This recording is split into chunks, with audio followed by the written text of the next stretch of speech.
Power star Pawan Singh का फिर से आज एक सॉन्ग रिलीज़ किया गया दोस्तों। आप लोगों के बीच उगी है सूरज देवा। यहीं बता दें कि आप लोगों को कि इस गाने को सुबह 6 बजे रिलीज़ किया गया दोस्तों। और यहीं पे बाला का बात दे दा छठी माई के खेसारी लाल का भी सॉन्ग रिलीज़ किया गया दोस्तों।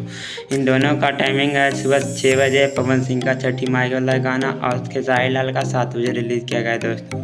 यहीं बता दें कि इन दोनों के बीच घमासान टक्कर होने वाला है दोस्तों। यहीं बता दें कि आज किसका ट्रेंडिंग में चढ़ने वाला वीडियो, उससे भी रिलेटेड वीडियो हम तुरंत 10 मिनट के अंदर लाएंगे दोस्तों। और आप लोगों को बता दें कि इन दोनों में किसका सॉन्ग अच्छा लगा दोस्तों, कमेंट करके ज़रूर बताएं। और इस दोनों के गाने के बीच बहुत ही टक्कर होने वाला है दोस्तों, क्योंकि बेहद सॉन्ग दोनों का पावर स्टार खेसारी लाल और पवन सिंह के बीच में टक्कर है। तो इसी तरह के रिलेटेड वीडियो पाने के लिए चैनल को सब्सक्राइब करें दोस्तों। मिलते हैं नेक्स्ट वीडियो में।